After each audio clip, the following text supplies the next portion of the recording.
Welcome to Council Connection. I'm Sweetie Marberry, Mayor and Durango City Councilor.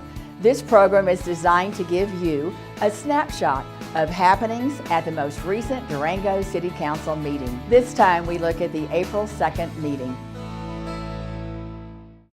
April 2nd was Durango City Election Day, with 2 City Council seats and 1 ballot issue being decided by voters. The outcome of the election came toward the end of the meeting. I'll recap the results shortly, but first, we began our meeting with a proclamation declaring Equal Pay Day.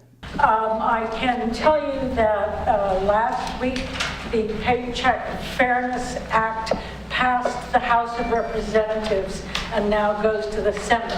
And so I urge all of you to contact your senators, Senator Bennett, Senator Gardner, and urge them to also sign off on that act. Next, we proclaimed the week of April 8th as National Boys and Girls Club Week in special recognition of the Durango Boys and Girls Club. I just want to say thank you to the city for your support of the club over the years, and remind everyone that we have our big fundraiser coming up. If you haven't gotten your invitation for April 26th, we have the breakfast and lunch, which I know I've seen a lot of your faces at in the past, and we appreciate your support. We also received an update from San Juan Public Health on their new community public health improvement plan developed over the past year. So our new plan, the top 3 issues are social determinants of health, behavioral health, and environmental health.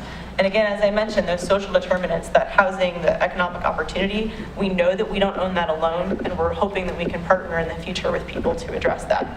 The next 4 issues that are still priorities but are not the top 3 that we're screaming out to us, pay attention to us, are health behaviors, emergency preparedness and response, communicable disease, and clinical care linkage.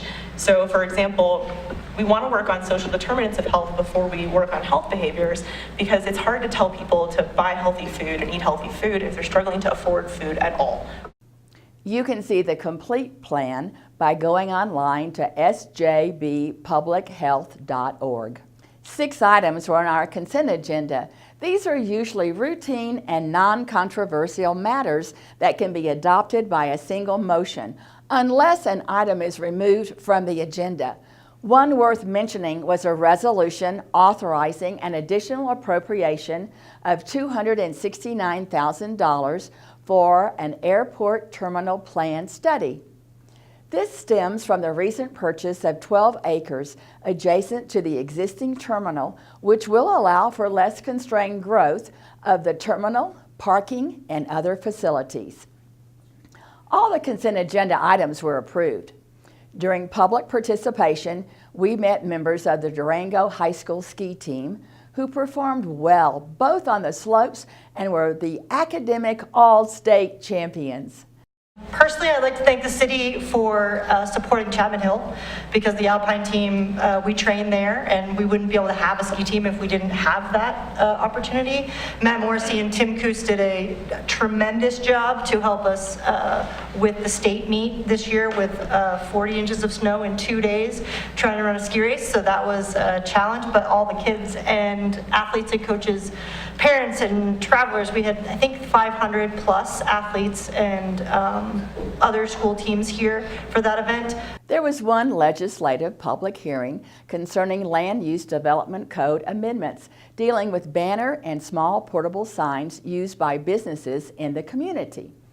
The code is designed to prevent clutter and address safety issues on sidewalks by restricting placement of banners and small temporary signs.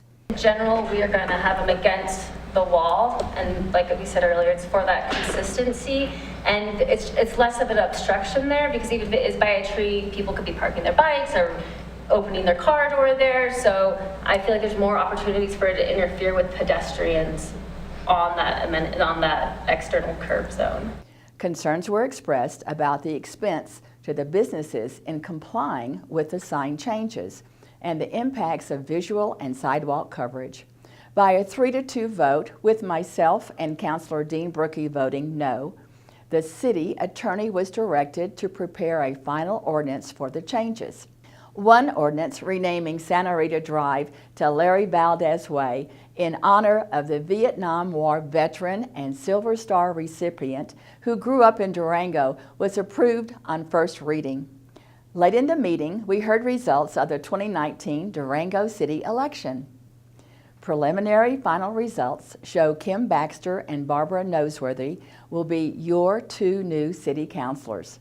And Issue 1A, the half-cent sales tax for streets, sidewalks, and curbs, was adopted by voters. The tax takes effect in July.